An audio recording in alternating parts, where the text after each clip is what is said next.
Dwellers, are you ready for the third and final game between the Green Terran mouzLucifron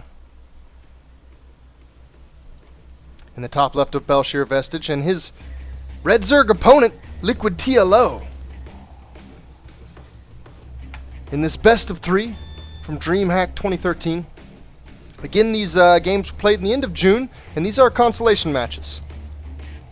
No prize money is going to be won based on this match specifically, but somebody will have a claim to victory. And somebody will go home with their tail tucked between their legs. It is 1-1. Given that this is the third game, you should already know that. A best of 3, if it goes to the ace match, that means it's tied up. TLO taking the first, Lucifron taking the second. Spoilers incoming. Lucifron used mech in the first game, but it was crushed to TLO's, I don't want to call it a defense, but Lucifron moved out around the 660 food mark, and TLO crushed the push before it even got in motion. Using a Hydra Roach composition. Later on adding in Vipers worked perfectly against the mech. However, in game number 2, Lucifron used a Marine tank composition, believe it or not. Yeah, blast from the past, right? And was able to take out TLO on Whirlwind with a couple of straight pushes, the second of which turned into a base trade when TLO, after faking drops twice, once in the first game and once in the beginning of the second game, did an actual Doom drop and tried to take Lucifron's main. It didn't work out for him. Lucifron ended up winning game number 2.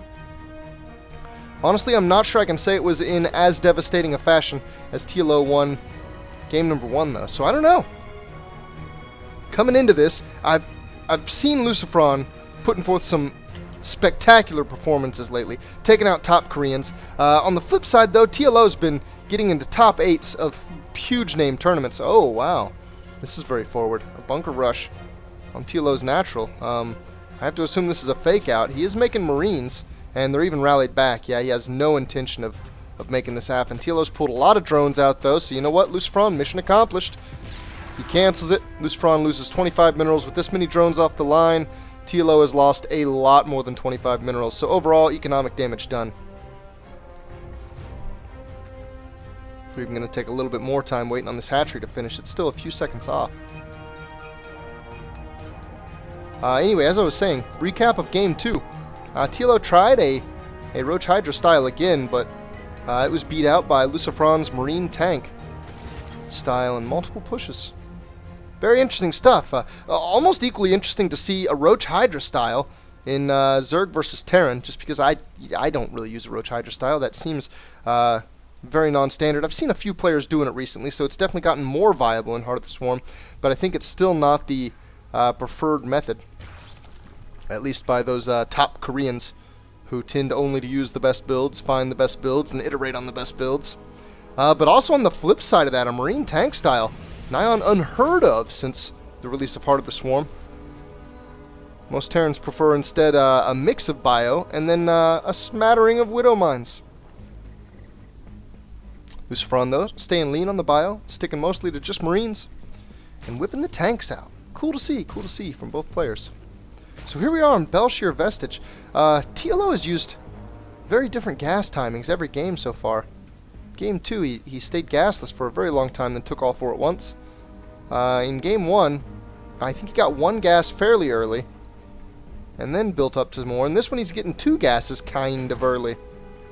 So I don't know what he's up to. Mad scientist over here. Really playing around with those resource distributions. Lucifron using very similar builds so far. It looks like given this armory and given the look of the first game in the starport, he's likely going to do a Hellbat drop. He is going to get a couple Hellions out first, and then a medevac from the starport, a few Hellbats once the armory's up from the reactor factory, and maybe do 1 or 2 medevacs worth of dropping Hellions on TLO. Now TLO, wow, this is really interesting. So he's not taking a third base. He is getting Link speed, though it's kind of late. He's getting a Baneling Nest and a Roach Warren. This looks like it's going to be a very pressure-oriented build. And this could go one of 2 ways. It depends on Lucifron's timing with doing his Hellbat drop. Lucifron could waltz in here with Hellbats. The second TLO waltzes out to do his push. in which case I think that would be very bad for TLO unless it's strong enough to break Lucifron's front, in which case it's going to have a trade, and probably a somewhat equal one, because Hellbats will do that much damage. As much damage as like a Roach Baneling all in. Oh man, Lucifron, he saw the Baneling nest, he didn't even need to click on it, and his Hellions get taken out by Roaches. So Lucifron knows, let's see the reaction. Instantly 2 more bunkers come up. Good on him. He does have the Hellbats out, ready for a drop. I don't know that he's going to go for it. You know what? He is. He's going to load it up. I wonder if TLO sees this. He does see the medevac. Oh, and he sees medevac with Hellbats in it. So he's got to know now what's coming for him. Lucifron, you know what? Seeing that, it looks like he's just going to stay home. He could try to do a counter and do a Hellbat drop while TLO's forces are away from home, and I'm sure it would do critical damage. But it looks like, oh, and TLO even trying to hide some of his roaches. What a tricky little guy. There he goes. No, he doesn't know. He's not sure. He sees the Banelings morphing in. I guess this is just a scout. He doesn't know if he wants to go to the main base or if he wants to hang out here. And he's going to do a little bit of harassment on the army. Have you ever heard of that before? He's going to use a Hellbat drop to harass TLO's army. I don't even know how that works. Front bunker is totally empty. He's got a couple Widow Mines. Oh, TLO's even going to proc one of those Widow Mine cooldowns. And here come the Baneling bust. Oh my. Lucifron has a lot of bunkers, but TLO doesn't care. Most of these are even empty. He's just ignoring them. TLO's being very mindful of the Widow Mines, and he's gone right through these bunkers. He's hitting the juicy bits of the Terran army. He's hitting the SCVs. He's hitting the Marines. Oh, Lucifron. He's got to pull the SCVs, and this is nasty. He's got such a low army count. TLO more than doubles him, at least in the mineral cost. These SCVs, when used against Roaches this way, all the Roaches attack a different SCV because the SCVs are surrounding them, and so all at varying degrees of closeness. Oh my god, that Widow Mine hit almost took out a lot of Lucifron's SCVs. But as I was saying, SCVs become pretty effective against Roaches when used like that with Marines behind them. So Lucifron lost a lot. You can see the count. The count for workers, it's actually not that terribly far off. TLO definitely has a lead. He's killed 20 workers. He's definitely in a comfortable spot. But 24 with 3 mules. I mean, the third... No, hold on. Okay, no. Third command center's not up. False alarm. He just had a little energy saved up. TLO's going to continue to break till he's back in here. However, that means that Lucifron's Widow Mines are recharged and getting off second and third shots. 6 kills, 3 kills on Widow Mines. Now we got some Hellbats out. They need to be careful, though. There's still a good number of Roaches here. TLO continues to kill workers. We've got Lucifron down to 20, and TLO's up at 48. He's still building more drones. The lair's just now coming. Late, however, with this pressure, that doesn't really matter. You can kind of slow down your build anytime there's a really aggressive game going on. Oh man, Lucifron is instantly going to counter. He feels that the pressure is over from TLO, and he's right. TLO's throwing out the third base. We're seeing mostly drones in production. This could be a little bit dangerous. TLO literally has no combat units. He has 3 Queens, and Queens do not kill Hellbats quick enough to protect your mineral line. Hellbats will roast through all of your mineral line, and Widow Mines will put the hurting on Queens too. 1 Queen can take a Widow Mine shot, but she's left nearly broken from it. A Hellbat would easily be able to clean up. He's going to 2 different locations, though. Oh man, they're clustered. Oh god! Drone's going down. Lucifron is very quickly stepping back into this game. There's 1 Widow Mine that went off. You can see the Queen's very low. A second Widow Mine. It went off on a Queen. No splash damage even done.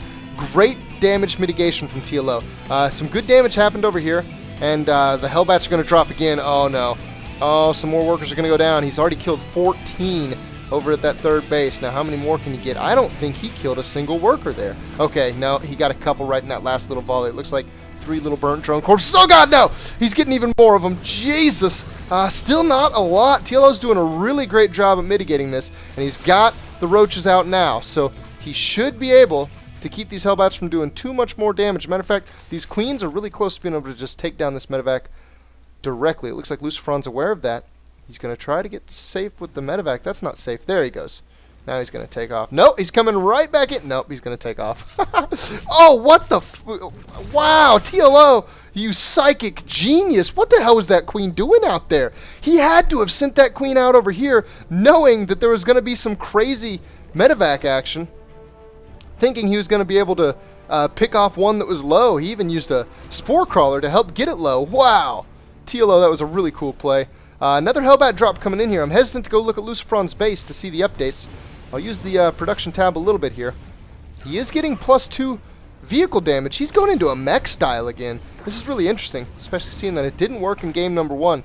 TLO was very good against it. TLO's upgrades aren't as heavy in this game, but he is getting +2 range damage, and he's got plenty of roaches. Actually 11 right now. I should say he's got plenty of drones, because that is true. 56 to 41. That puts him in a comfortable spot. Never mind. Drone's getting roasted again. Lucifron has now killed more workers than TLO did in his Roach Baneling bust. Wow. TLO's got a little bit of uneven gas distribution. That may be intentional. When you lose workers, sometimes you have to get back on mineral saturation a little heavy. Sometimes you got to come back off these gases so your gas doesn't balloon up. And it looks like it already has some, so I'm sure that this is intentional. TLO's got a mind to flip the script, though. He wants to turn around and go aggressive against Lucifron. This may be very difficult. TLO is lacking a few key pieces of technology that allow roaches to deal with mech. Things like burrowed movement could work.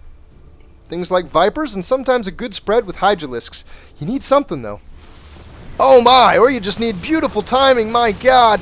Lucifron, it looks like he's going all in, and he doesn't even care about this Roach counterattack. It's full-on base trade again.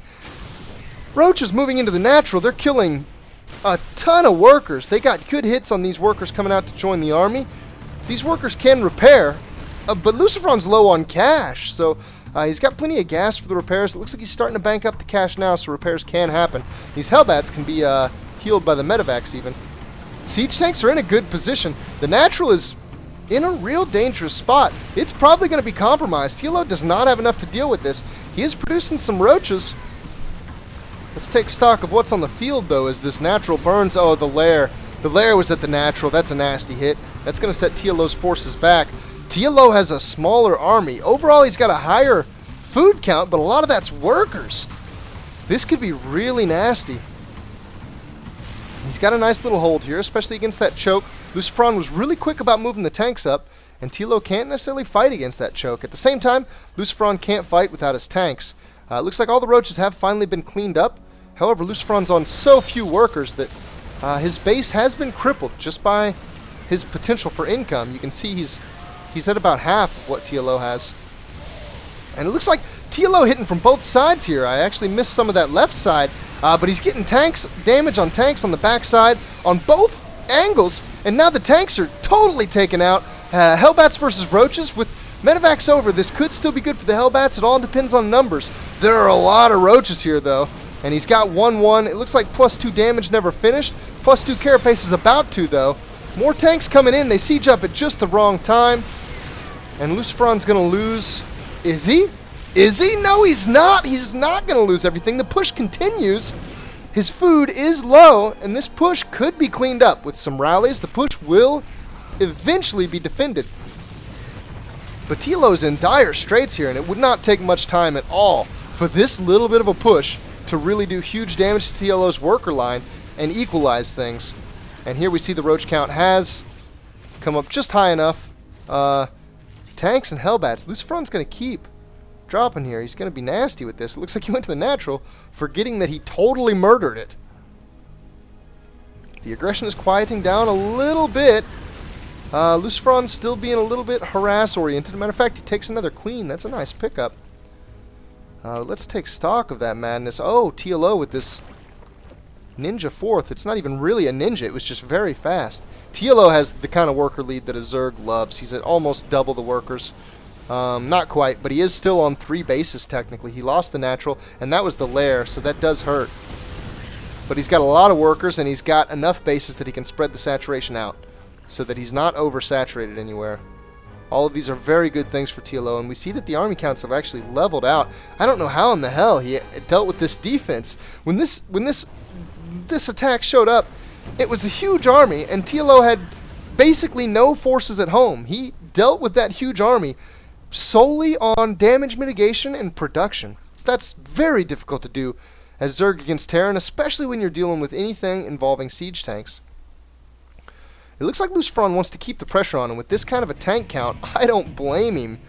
My god, TLO has had to stick to just roaches. He still doesn't have any other tech building out. He's trying to be very lean, All the while, Lucifron is trying to be very harassment heavy, and what? They're doing it again! Roaches are going around the right side of the map, mech army's coming around the left side. TLO knows that this base is caught. He's moving the drones out already, so again, he hasn't lost many drones, but this base is almost done. So he's going to be in a position where he can basically stay on 3 base saturation still, and he's right in the front. Lucifron's defenses did not hold up. This time, this natural's gone. All these workers are going to be had. The command center will lift. Lucifron's not going to lose it. Meanwhile, he takes out the third and moves to the new third. Okay, he took out the fourth. He's now taking out the third. With the tanks de-sieged, they're going to pick through that hatchery very quickly. And it looks like TLO has a mind to come back and defend. I like that. He even burrowed a roach under that command center. Lucifron's mining is in a very rough spot. And TLO has a lot of queens and a decent number of roaches at home. With this flank, and with queens doing transfusions in this battle, I think TLO's got what he needs to take this. He's got a larger army count. And he's got overall better upgrades. He's got 2 armor, 1 damage, whereas Lucifron has 2 damage. These siege tanks are on a pretty great spread, but TLO has an even better spread. And he's coming around, he's microing perfectly into the tanks. He's even focusing fire on tanks. Lucifron falls! TLO takes it. Lucifron calls out the well played. The pride of victory goes to our Zerg player. Wow. TLO playing like a beast. Like the beast Zerg is. This was an awesome match. This was an awesome series. All the games had something that was just really unusual in them. I'm kind of glad I randomly picked this one out. Makes me want to cast more Dreamhack 2013 games. Might check that consolation folder for some other, hey, we're just entertaining the fan type games. Wow. Okay, well, I'll stop babbling and stop waxing my fanboyism. I'll let you guys get on with your days. Thank you all for watching, and as always, please stay tuned for more. Bye-bye!